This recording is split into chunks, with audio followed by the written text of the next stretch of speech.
je vais vous montrer comment utiliser un maille-daï de 3 manières différentes. On va commencer avec la manière que tout le monde connaît, vraiment celle qu'on voit dans tous les manuels. Et ensuite, on va en voir 2 autres qui vont être un petit peu plus adaptées quand le bébé est un petit peu petit. Comme ça, vous allez pouvoir voir celle qui vous convient le mieux et celle avec laquelle vous êtes le plus à l'aise. Allez, c'est parti déjà pour notre installation, donc classique. Je prends mon maille-daï et généralement, des fois, on se trouve confronté à « Ouh là là, je le prends dans quel sens ?»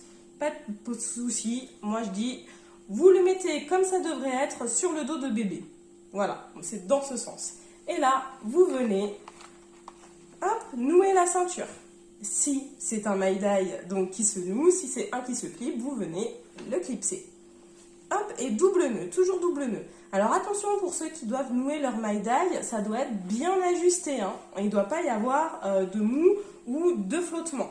Et on le noue bien sous la poitrine, de sorte à ce que notre bébé, qui est assez petit, soit toujours à la bonne hauteur, à hauteur de bisou. Et ainsi aussi, vous voyez, on est comme un puzzle. Le bébé va venir s'emboîter autour de la poitrine de la maman. Pour les papas, débrouillez-vous. J'ai récupéré mon bébé. Alors j'essaye déjà quand je récupère mon bébé de le garder le plus possible dans son enroulement. C'est-à-dire en lui offrant un soutien par sa base et un petit renfort au niveau de la nuque. Et là, je viens le mettre de part et d'autre du tablier. Ça marche que si notre bébé a l'écart des hanches suffisant pour ne pas être forcé quand on vient l'installer dans le maille-daï. Je ne vais pas pouvoir vous dire à partir de quel âge, ça va vraiment dépendre de votre enfant. Vous observez, vous écoutez surtout. Donc une fois que c'est fait, je viens remonter le maille-daï sur le dos du bébé et je viens passer les bretelles. On essaye de remonter vraiment le tissu jusqu'à la nuque. Ça veut dire aussi qu'au préalable, on aura bien préparé notre maille-daï aux dimensions de notre bébé. Hop. Voilà, je n'hésite pas à venir lui mettre ses petites mains proches de son visage. Et c'est parti du coup pour notre installation classique. Donc en installation classique, on va venir croiser les bretelles dans notre dos pour venir les ramener devant et faire notre nouage. Pour ce faire, on va prendre une main, n'importe laquelle, c'est vous qui choisissez. On vient caresser le dos. Et quand je vous dis caresser le dos, pourquoi? Parce que si on vient comme ça, on vient prendre la bretelle, et bien on risque de faire l'autre prisonnière. Alors que si on veut bien caresser notre dos, on prend la bretelle et on la ramène, elle passera forcément en dessous.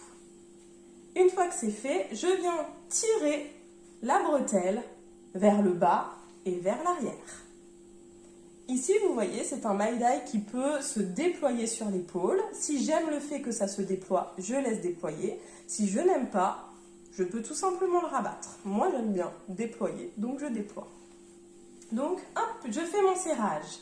Et je viens maintenir ce serrage. Il ne faut pas le lâcher puisqu'on l'a fait. Il y a 2 solutions. Soit on va venir tenir avec la main et on change de main. Soit on n'a pas envie de s'enquiquiner, on vient maintenir la tension entre les jambes. À vous de choisir. Et on fait pareil de l'autre côté.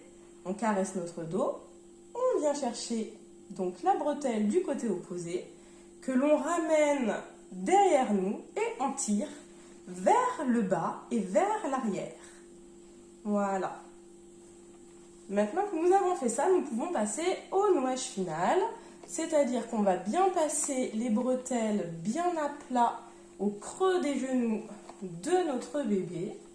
On peut faire un double nœud directement sous les fesses, notamment si on n'a pas une très grande longueur de bretelles. Ou on peut faire des twists dans la longueur jusqu'à notre bassin pour éventuellement venir s'accrocher sur les os et pas sur les parties molles. Pas mal pour éviter d'endommager le périnée avant la rééducation. On va pouvoir également faire plutôt 2 twists et venir repasser hop, ici pour faire un double nœud dans le dos. Et la dernière manière, mais attention, celle-ci parfois il y a certains bébés qui ne vont pas aimer, je croise sous les fesses et je repasse sur les genoux. Pourquoi je dis qu'ils risquent de ne pas aimer? C'est parce que ça va venir encore comprimer un petit peu plus leurs jambes. Mais parfois ça le fait. Donc là, hop, double nœud. Voici pour une installation classique en maille-daille. Donc je vais faire mon petit double nœud, hop là. Le petit bémol qu'on va avoir, c'est que le maille-daille, contrairement donc à l'écharpe et au sling, on ne va pas pouvoir offrir un soutien zone par zone du dos du bébé. Parce que le tablier, il est par définition préformé.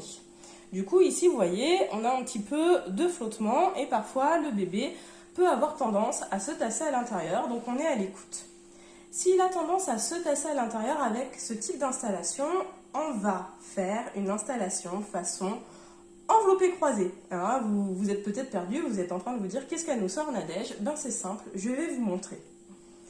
Donc, je recommence. Donc là, j'enlève tout, tac, tac, tac. Voilà. Je suis à cette étape-ci. Là, j'ai décroisé dans mon dos. Au lieu, cette fois, de venir passer les bretelles par-dessus mes épaules, je vais venir les passer par le dessous de mes aisselles. Donc, je vais commencer par cette bretelle. Hop, je viens, je la coince. Je fais pareil avec l'autre, je viens, je la coince. Avec un bras, je viens récupérer ma bretelle dans le dos et je la remonte sur mon épaule opposée. Je maintiens. Et je fais pareil de l'autre côté. Je prends ma bretelle, je croise dans le dos et je ramène sur mon épaule opposée. Voilà. Donc ici, nous avons une finition façon enveloppé croisé. Et là, c'est pas terminé. Je viens prendre ma bretelle, je viens réaliser mon petit serrage. Et ici, je viens fermer. Hop, sur les côtés. Ainsi, mon bébé sera un petit peu plus maintenu. Et comme tout à l'heure, hop là, je viens terminer mon nouage, soit en faisant, cette fois on ne va pas venir faire forcément un double nœud directement sous les fesses, on va plutôt privilégier soit des twists dans la longueur jusqu'au bassin, soit deux petits twists ici et on repasse par en dessous. Alors, je vous déconseille de venir juste croiser simplement et passer par en dessous parce que les jambes de mon bébé vont partir comme ça. Ou, comme on a vu, on recroise et on passe sur ses jambes. Alors, excusez mon poupon qui lui a un écart des hanches assez prononcé et qui peut un petit peu peut-être vous effrayer en vous disant « Ouh là là, ça force l'écart des hanches ». Non, ça ne va pas forcer l'écart des hanches à partir du moment où mon tablier se réduit suffisamment et ne vient pas forcer l'écart des hanches de mon bébé. Petit aparté. Donc voilà, j'ai fini donc mon installation de cette manière. Et là, vous voyez déjà, on a quelque chose de plus englobant sur le dos du bébé. Ici, hop, on va venir bien fermer. Voilà, on a quelque chose de plus englobant. Donc ceci, c'est la deuxième manière de nouer avec son maille-daille pour un plus petit bébé. Quand je dis plus petit bébé, c'est un bébé en dessous de 6-4 mois. Hein. Et il reste une dernière solution. Cette solution, elle sera vraiment adaptée si notre bébé n'a pas du tout l'écart de hanche suffisant pour rentrer dans le maille-daille. Cette fois, nous allons faire une finition façon peau d'aiguille. Alors, j'enlève totalement mon bébé et je vais venir dénouer ma ceinture. En fait, pour cette finition, nous n'aurons pas besoin de la ceinture. Donc là, je peux aussi venir défaire mon réglage de l'assise. Hop. Je peux aussi défaire mes réglages de la hauteur du tablier. En fait, je défais tout. Je défais tout et je le laisse au max de ses possibilités. Et là, je vais chercher mon bébé. Alors à la rigueur, ce que je peux faire, c'est que je peux préparer mon maille-daille comme ceci pour aller chercher mon bébé. Hop, je viens et je le passe devant moi. Je remonte le tablier le long de son dos. Hop. Voilà, comme ceci. Et là maintenant, je vais pouvoir faire du coup mon nouage. Comme la deuxième manière que je vous ai montré d'installer le maille-daille, on va venir coincer nos bretelles sous les aisselles. Et on va venir croiser dans le dos pour les remonter sur chaque épaule. Je prends ma main, je croise, je rabats. Je prends ma main, je croise, je rabats. Je viens réaliser un peu mon serrage. Alors, je vais essayer d'enrouler un peu cette capuche pour que vous puissiez voir. Hop, je ne sais pas si on voit bien. Voilà. Et là, je passe bien sur les côtés de mon bébé.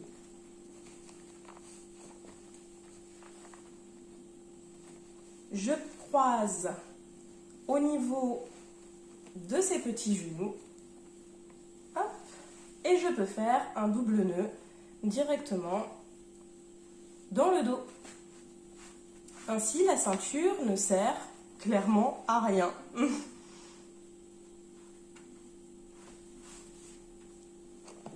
Voilà. La ceinture, si jamais elle vous gêne, donc là les petits pieds de bébé, hein, ils sont juste en dessous. Hein. Si jamais elle vous gêne parce que vous trouvez que ben voilà, ça ballotte, vous pouvez venir l'attacher de manière lâche, hein, tout simplement. De manière que les pieds de bébé soient bien libres. Alors je vais plutôt l'attacher derrière, ou vous pouvez laisser pendouiller. Voilà. Voilà, à vous de jouer.